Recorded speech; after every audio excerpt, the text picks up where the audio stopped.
Assalamualaikum warahmatullahi wabarakatuh. Bertemu kembali dengan saya, Arif Rahman.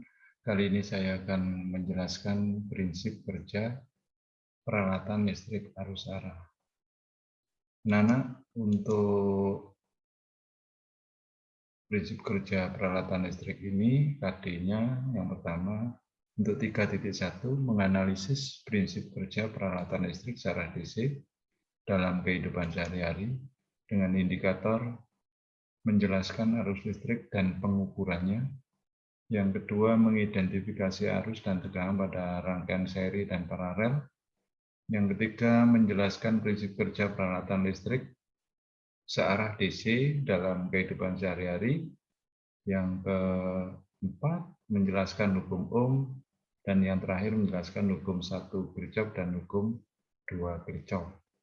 Sedangkan untuk KD 4.1, mempresentasikan hasil percobaan tentang prinsip kerja rangkaian listrik searah DC dengan indikator melakukan percobaan kerja rangkaian listrik searah atau DC. Yang kedua, mengukur arus dan tegangan pada rangkaian tertutup. Untuk KD 3.1 pada bagian video ini menjelaskan mulai dari arus listrik sampai pada hukum Ohm. Perhatikan video berikut ini. Sekarang perhatikan rangkaian berikut bergabung lampu, kemudian dihubungkan dengan menggunakan kabel. Di sini ada saklar, kemudian ada baterai. Perhatikan untuk lampu ini. Untuk saklar, ketika terbuka, lampunya dalam keadaan mati. Artinya bahwa lampu tidak dialiri arus listrik. Bagaimana jika saklarnya ditutup? Maka lampu akan nyala. Artinya bahwa ketika rangkaian itu terbuka karena di sini saklarnya putus, maka aliran listrik di dalam rangkaian itu tidak ada. Ketika rangkaian tertutup, arus listrik di dalam rangkaian itu ada aliran listrik. Jadi kesimpulannya, syarat bahwa listrik dapat mengalir jika berada pada rangkaian yang tertutup. Artinya bahwa syarat listrik dapat mengalir itu jika berada pada rangkaian tertutup. Oke, berikutnya perhatikan lagi video berikut ini.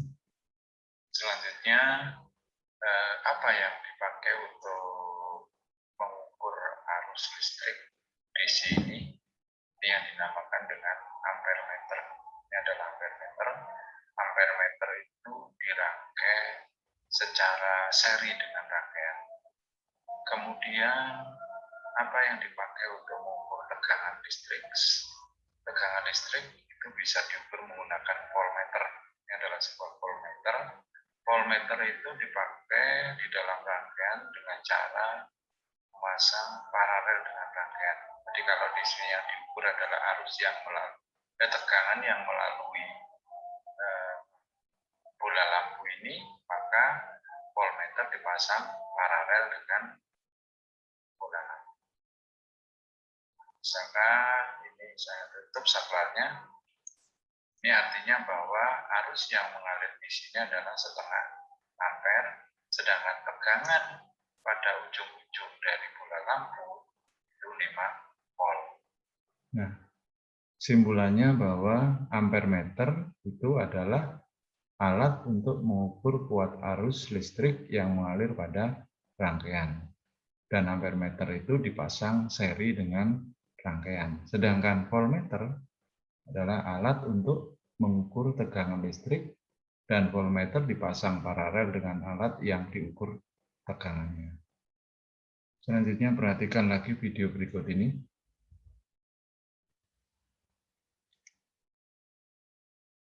Ini coba saya tampilkan bagaimana aliran elektron. Ini aliran elektron.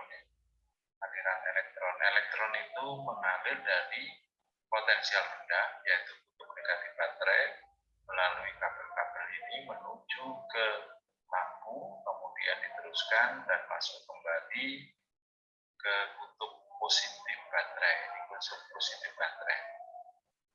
Ini untuk aliran elektron. Sedangkan aliran arus listrik itu kebalikan dari aliran elektron, yaitu dari kutub positif yang potensialnya lebih tinggi daripada kutub negatif baterai, kemudian melalui kabel menuju ke bola lampu dan akan berakhir pada kutub negatif. Ya. Jadi arus listrik itu mengalir dari potensial tinggi menuju ke potensial rendah di dalam sebuah rangkaian. Dari tayangan tadi bahwa kesimpulannya arus listrik searah mengalir dari potensial tinggi menuju potensial rendah. Sedangkan arus elektron atau aliran elektron mengalir dari potensial rendah menuju potensial tinggi. Perhatikan lagi video berikut ini. Sekarang bagaimana pengaruh dari perubahan tegangan di sini baterai ini tegangannya kita lihat di sini adalah 5 volt. Kita ukur baterai pada ujung-ujungnya menggunakan voltmeter itu 5 volt, terbaca 5 volt. Apa pengaruhnya jika baterainya diubah? Jika baterainya diubah, ditambah atau diubah tegangannya baterainya. Misalkan baterai itu kalau saya naikkan, apakah arusnya juga naik ataukah malah turun? Kan arus masih mengalir, ini terbukti pada lampu ini masih menyala. Kalau saya perbesar tegangannya, misalkan tegangannya berubah menjadi 12 volt, maka arusnya tadi yang 1 volt, berapa ya? Ya dulu ya, kembali lagi pada 5 volt. Ketika tegangannya 5 volt, arusnya setengah ampere, 0,50 ampere.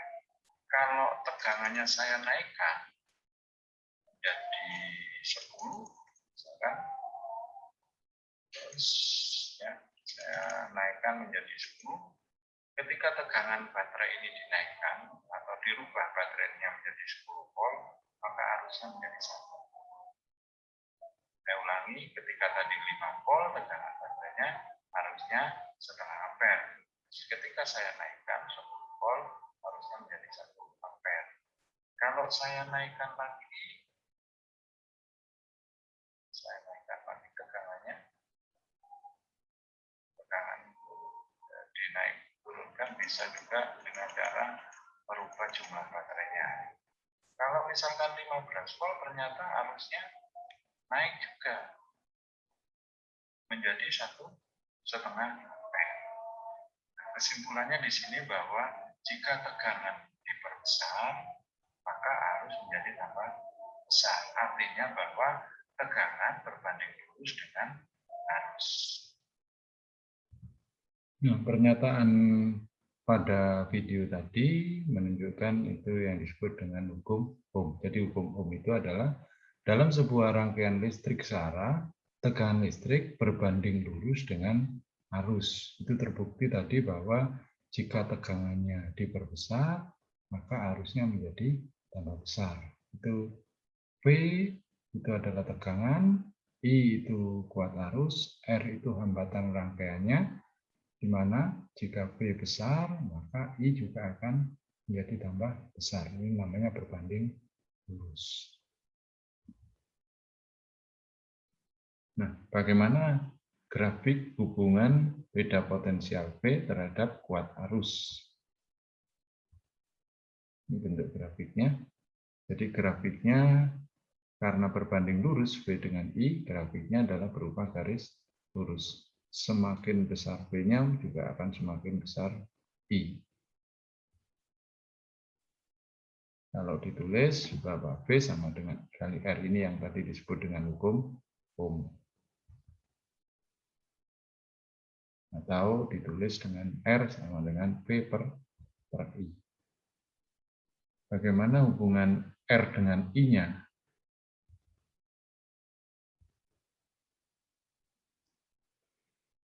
Jika I sama dengan B per R, dengan R-nya yang tetap nilainya, B-nya dirubah-rubah, R-nya yang dirubah-rubah ya. Jadi jika R dirubah-rubah, maka I-nya juga akan berubah. Kita lihat I1 dengan B dan R, B-nya dibuat tetap, R-nya dirubah-rubah, maka nilai I-nya akan berubah-ubah. Kalau diubah dalam bentuk grafik, maka grafiknya akan seperti ini.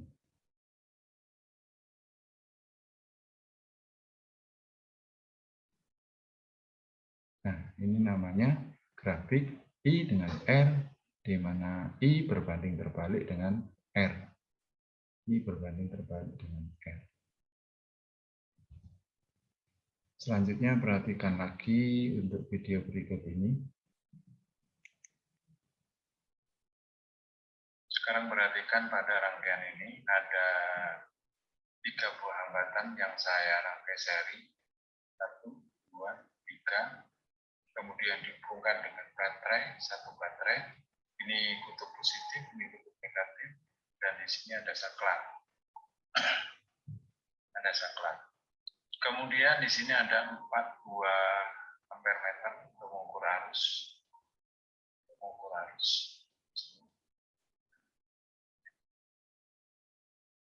Kalau misalkan saklar ini dihubungkan, maka arus akan mengalir dari kutub positif melalui ampere meter ini, kemudian masuk ke baterai, masuk ke dalam hambatan 1, kemudian masuk ke ampere meter berikutnya, dan seterusnya sampai keluar dari hambatan 3 ini menuju ke ampere meter, dan selanjutnya menuju ke negatif. Itu adalah aliran. Nah, di sini saya tidak menggunakan lampu, tapi saya menggunakan hambatan. Jadi ini bisa diganti dengan lampu hambatan ini. Oke, kita lihat bagaimana pembacaan arus listrik pada masing-masing ampere meter. Kalau misalkan ini saya hubungkan saklarnya, oke, saklarnya terhubung, kita lihat di sini bahwa arus yang keluar dari baterai itu adalah 0,3, kemudian masuk ke dalam hambatan 1, kemudian masuk ke ampere meter, keluar dari hambatan 1 0,3, dan seterusnya masuk ke hambatan 2, keluar arusnya tetap 0,3, masuk hambatan 3, keluar arusnya tetap 0,3. Kalau kita perhatikan bahwa arus pada semua titik pada rangkaian ini, pada rangkaian seri, ternyata besarnya sama. Bagaimana dengan tegangan pada ujung-ujung hambatan? Kita lihat hambatannya ini nilainya sama. Di 10 ohm, 10 ohm, 10 ohm pada hambatan yang sama besarnya, dan di rangkai seri pada ujung-ujungnya bagaimana dengan tegangannya. Misalkan hambatan 1 tegangannya ternyata terukur 3 volt. Pada hambatan 2 lagi di hambatan 2 ini tegangannya juga 3 volt. Kemudian pada hambatan 3 tegangannya adalah 3 volt. Hambatan 1, 2, 3 masing-masing tegangannya 3 volt. Kalau kita lihat pada sumber tegangannya, yaitu baterainya 9 volt. Artinya apa? Bahwa tegangan di sini R1, tegangan di R2, tegangan di R3, kalau dijumlahkan itu sama dengan tegangan baterai. Bagaimana kalau misalkan R-nya ini saya ganti? R-nya saya ganti. Ini menjadi R-nya 22 misalkan. Yang ini 10 ohm, saya ganti di 14 ohm, dan seterusnya. Kemudian kalau kita perhatikan tegangannya, nah tegangannya berbeda. 1,96 di R3, yang ini tegangannya menjadi 2,47, tegangannya di sini menjadi 4,3. Artinya pada hambatan yang sama tadi tegangannya sama, tapi pada hambatan yang berbeda tegangannya berbeda. Sedangkan arusnya bagaimana? di sini pada hambatan yang berbeda-beda, harusnya ini 0,2, yang ini 0,2, harusnya sama. Kesimpulannya, pada rangkaian seri harus pada semua komponen itu nilainya sama. Harusnya sama. Nah, ini kalau dinyatakan dengan simbolnya R seperti ini, ada R1, R2, R3 kalau disusun secara seri dengan tegangan pada R1 yaitu ujung AB, VAB, tegangan pada R2, ujung VBC, tegangan R3, ujung pada CD, VCD. Sehingga berdasarkan video tadi bahwa 3 macam hambatan ini bisa diganti dengan satu hambatan, saya beri nama RS, hambatan total seri, dan tegangan dari ketiganya ini, ujung A sampai D, itu adalah saya sebut dengan VAD atau V total. Kalau ditulis VAD itu dari A sampai D itu adalah VAB ditambah VBC, VBC ditambah VCD. Berdasarkan hukum Ohm bahwa V itu sama dengan I kali R. Maka bisa ditulis VAD adalah I kali R total, karena VAD ini adalah V total, R seri ini adalah R total, sedangkan I kali R1 ditambah dengan I kali R2 ditambah dengan I kali R3, itu mengganti VAB, VBC, dan VCD, itu dijumlahkan seperti ini. Nah, I-nya di sini kan sama tadi. Pada rangkaian seri, I-nya itu sama. Maka bisa disimpulkan bahwa R total atau R seri itu adalah jumlah dari R1 ditambah R2 ditambah R3. Artinya bahwa 3 hambatan yang disusun seri ini bisa diganti dengan RS yang nilainya adalah jumlah dari ketiganya. Selanjutnya perhatikan lagi ini, rangkaian paralel. Nah, sekarang saya mempunyai 3 buah hambatan yang saya rangkai paralel. Dalam sebuah rangkaian yang terdapat 1 baterai dan saklar, kemudian di sini saya pasang 4 buah ampere meter, dan ini voltmeter belum saya gunakan.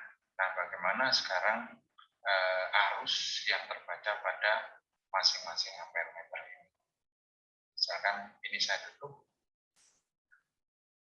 baterai 9 volt akan mengeluarkan arus melalui positif melalui ini ampere meter 1, nah, ini 1,95.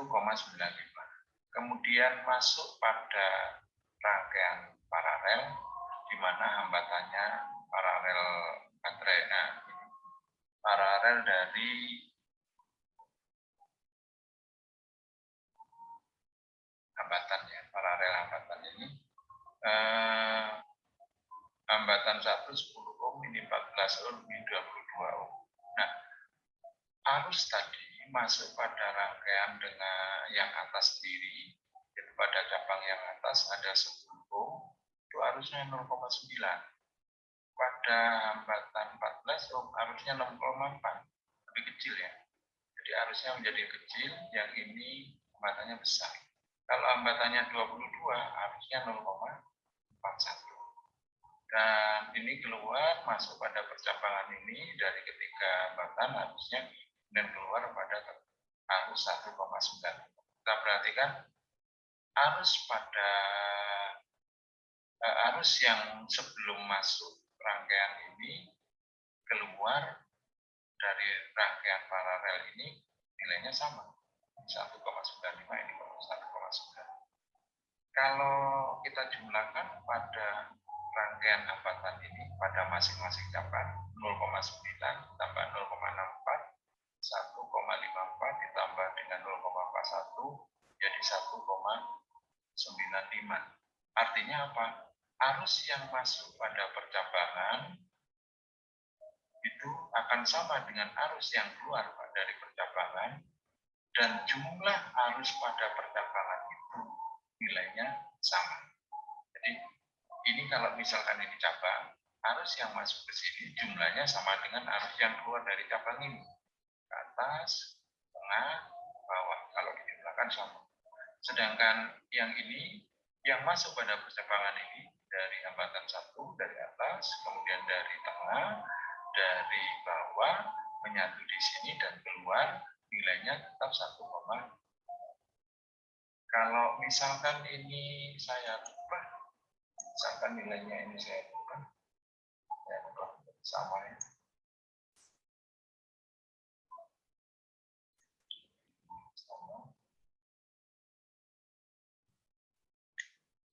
Kemudian ini nah, kalau misalkan 3 hambatan 10 ohm ini dihubungkan pada rangkaian di mana ini hambatannya di paralel, arus yang masuk pada percabangan ini pada cabang ini 2,7 ampere masuk ke ini 0,9, 0,9 dan 0,9. Karena hambatannya sama, maka harusnya di sini sama. Tapi kalau hambatannya berbeda, harusnya berbeda seperti yang tadi. Dan keluar itu juga 2,7. Masuk pada rangkaian paralel, keluar dari rangkaian paralel 2,7. Di dalam rangkaian paralel jumlahnya juga 2,7. Jadi kesimpulannya bahwa pada hambatan paralel itu arus yang masuk pada masing-masing hambatan jumlahnya sama dan nilainya tergantung pada masing-masing. Nah, kemudian kalau saya gambarkan dalam bentuk simbol, ini ada hambatan R1, R2, dan R3. Ini ada arus yang masuk, saya beri nama IA. Arus yang keluar masuk pada R1, I1, dan pada R2, I2, pada R3, I3. Kalau ini tiga-tiganya diganti dengan satu hambatan, saya beri nama RP. RP. Dan tegangan totalnya RP itu adalah VAB. Dari ujung A sampai ujung B. Di mana arus yang ada di dalam masing-masing hambatan ini kalau dijumlahkan itu nilainya sama dengan arus yang masuk ini, yaitu IA. Jadi ini IA ini sebenarnya sama dengan I1 ditambah I2 ditambah I3. Karena I menurut hukum Ohm adalah V per R, sedangkan I1, I2, I3, kalau I1 kalikan R1, itu nilainya akan sama dengan I2 kali R2, I3 kali R3, nilainya ini sama. Jadi tegangan di sini sama, antara A dan B ini pada R1, pada R2, dan R3 itu nilainya sama.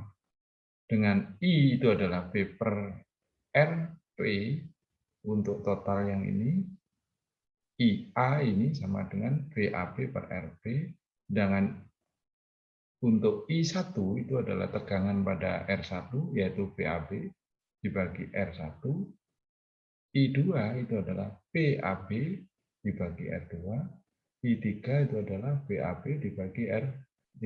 Jadi di atas ini V-nya sama.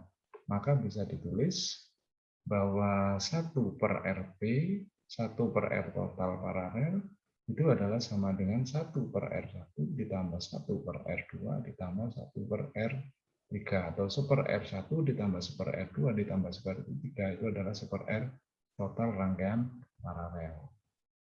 Demikian anak-anak penjelasan saya, mudah-mudahan bermanfaat untuk kalian selama belajar, dan terus belajar dan belajar agar kalian menjadi sukses kelak. Assalamualaikum warahmatullahi wabarakatuh.